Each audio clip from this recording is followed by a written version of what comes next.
trade isn't just economics, it's leverage. President Trump's expanded tariffs are reshaping industries across North America, sending shockwaves from factory floors in Michigan to aluminum smelters in British Columbia. What began as targeted duties on steel and aluminum has exploded into a sweeping tariff regime covering cars, strollers, and even the cans on grocery shelves. For families, that means higher prices. For industries, it means stalled investment. And for Canada and Mexico, it means deciding whether to bend or to build a new foundation of resilience. Breaking trade update. Tariffs expanded across North America. President Donald Trump has once again escalated his trade policy. The White House confirmed that tariffs of 50% on steel and aluminum now apply to dozens of additional products, bringing the total impact into the hundreds of everyday and industrial goods.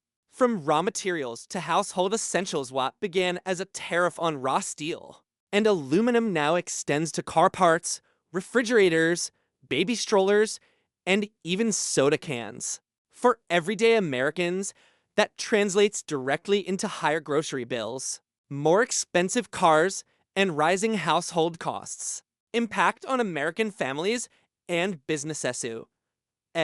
Trading partners, particularly Canada, are also feeling the squeeze. Canadian exports rely heavily on aluminum packaging and industrial metal inputs. This move disrupts entire supply chains, linking the costs of everyday shopping directly to international trade tensions. Products under pressure: trains, bulldozers. Wind turbines. The expanded tariff list is massive. Trains, bulldozers, rail cars, and even wind turbine components are now covered. Supply chain experts estimate that these measures affect over $320 billion worth of goods, creating roughly $160 billion in additional costs that feed straight into the American economy. Inflation climbs despite White House claims, while the administration argues that foreign exporters will absorb the tariffs. Analysts and reporting from CNN say otherwise. American businesses and households are bearing the brunt. Import prices have risen sharply, fueling inflation at a time when families are already stretched. Job cuts hit America's heartland. Industries tied to metals are feeling the pain. Farmers and builders rely on tractors, gearboxes, pumps, and construction machinery, all now subject to tariffs.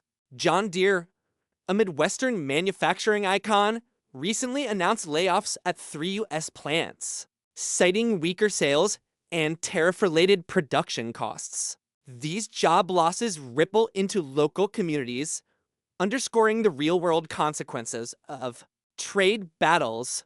Uncertainty discourages investment. Administration's stated goal is to rebuild America's steel and aluminum industries.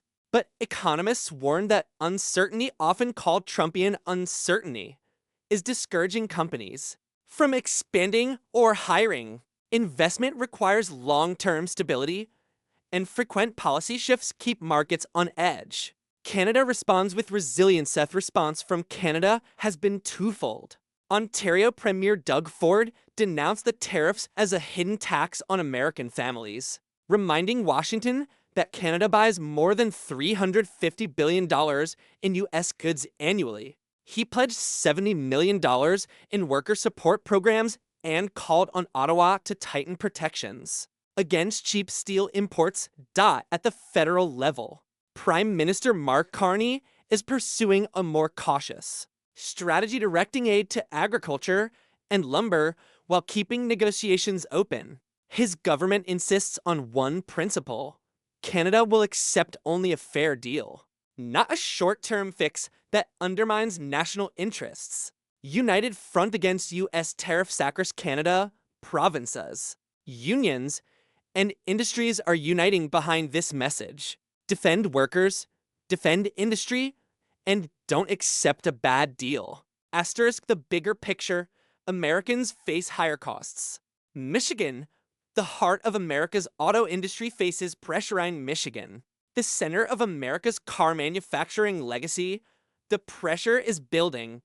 Over the summer, President Donald Trump's latest tariff measures landed with force and the numbers tell a sobering story. Auto giants report sharp losses. General Motors announced that its second quarter profits fell by $1 billion, attributing much of the decline to new import taxes. Stellantis reported a $2.7 billion loss in the first half of 2025, also pointing to tariffs as a major driver.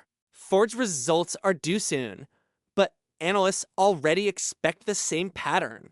Trump has pitched these tariffs as a way to bring manufacturing back to U.S. soil. Yet in Detroit and across Michigan, the early reality is hard to ignore. Rising costs, shrinking margins, and growing unease that these measures may be hitting home harder than they hit foreign competitors. The 50% tariff squeeze since June 2025. Imported steel and aluminum vital for vehicle frames, chassis, and countless parts have carried a 50% tariff. Canada, the top aluminum supplier to the U.S., now faces a 35% rate on non-USMCA goods as of August 1st. Mexico has been granted a 90-day delay on new tariffs, but still faces the threat of 50% duties on certain metals and auto parts if negotiations fail.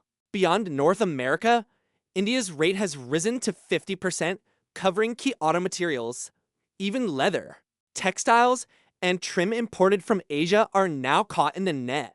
The reality of today's supply chains is clear.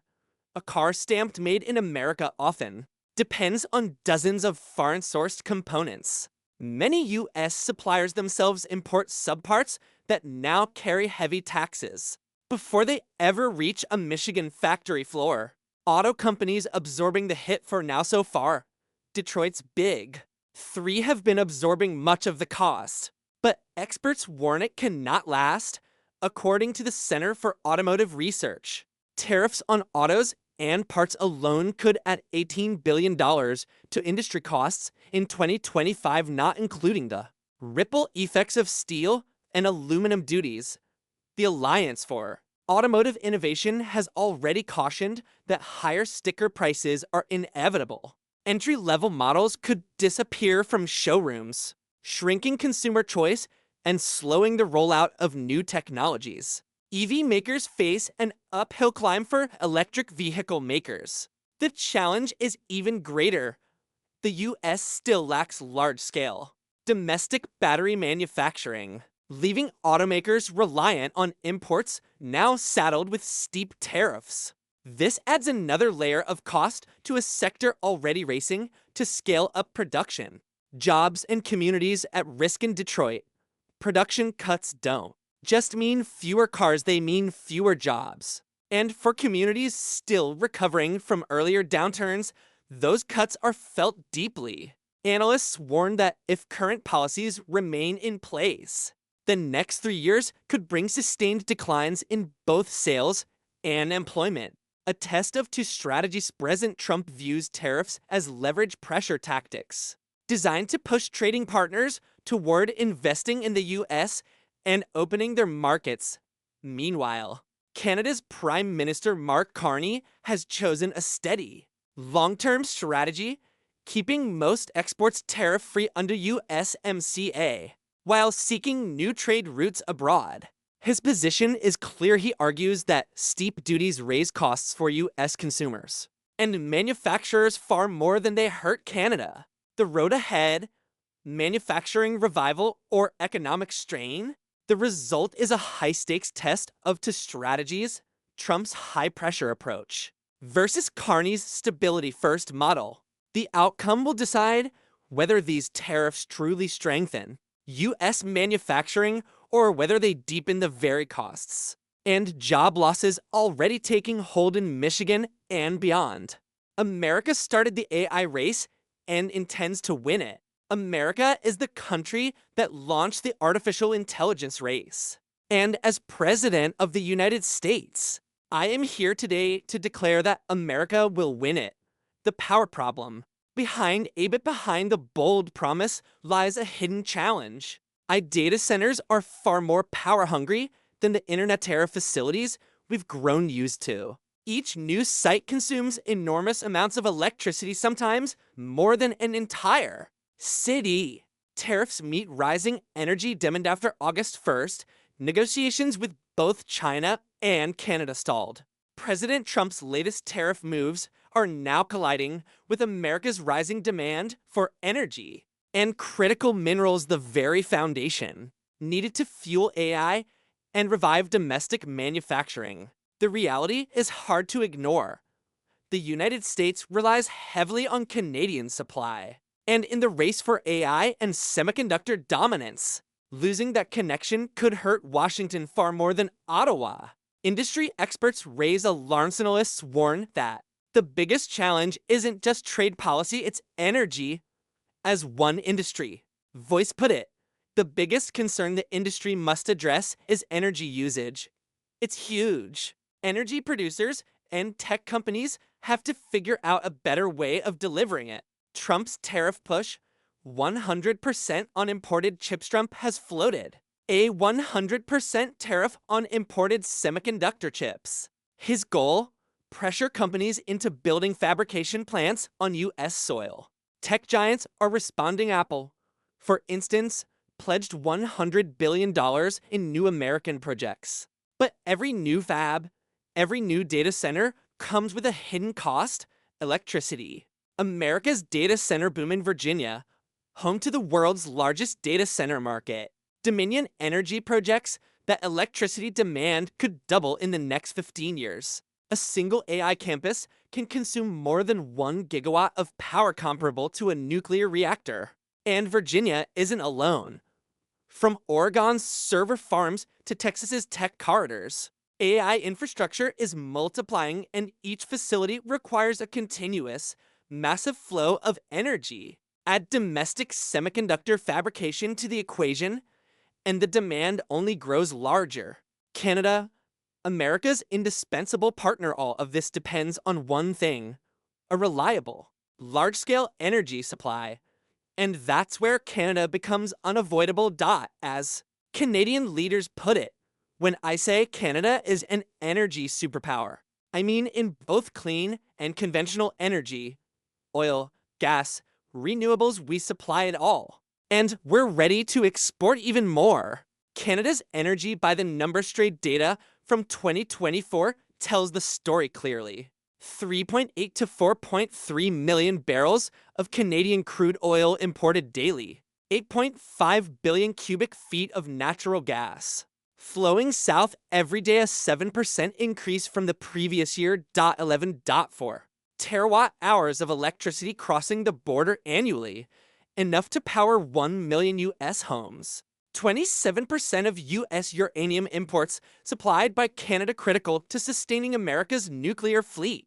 And beyond energy lies another foundation: critical minerals. Nickel minerals. And national security. Ontario alone supplies high-grade nickel, essential for defense technologies and battery production.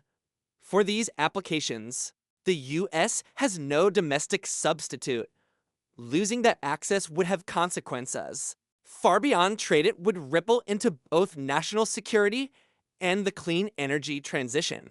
The real race: AI, energy, and strategic partnerships. America may lead the AI race, but its future success depends not only on technology and tariffs, but also on energy, minerals, and strategic partnerships. In this high-stakes contest, winning will mean balancing industrial ambition with the power to sustain it. Critical minerals, critical leverage. British Columbia's germanium is essential for fiber optics, solar panels, and night vision systems. The smelter at Trail is Canada's only domestic source. These are not commodities that can simply be swapped in from other suppliers. Building a new supply chain would take years. If shipments were disrupted, the ripple effects would be immediate: higher costs, production delays, and a scramble across industrial plants, data centers, and chip fabs, replacing Canada's unique combination of proximity, scale, and stability would be extremely difficult. Canada's energy edge can be an energy superpower. Nuclear, hydro, and carbon capture, these will define the next era of industrial competitiveness. That message from Ottawa underscores Canada's broader pitch. It isn't just a supplier. It's a partner with the full spectrum of energy resources. Carney's long-game Prime Minister, Mark Carney, has refused to rush into a deal. His strategy is deliberate. Keep dialogue open, but never accept terms that weaken Canada's long-term position.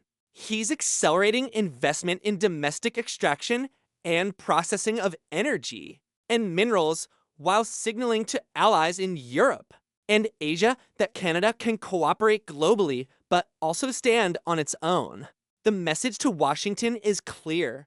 Canada's resources are a shared strength, but only if the partnership is respected. The risk of overreach pushing too far could backfire. Without Canadian energy and minerals, U.S. industries face higher costs, slower growth, and greater dependence on less reliable partners. That's a dangerous prospect for an administration, promising a manufacturing revival and AI leadership in this mutual dependency. Canada's leverage may matter more to U.S. stability than the other way around. Doug Ford's blunt warning. Ontario Premier Doug Ford didn't mince words. This guy's coming full bore at us. He's not waiting until 2026.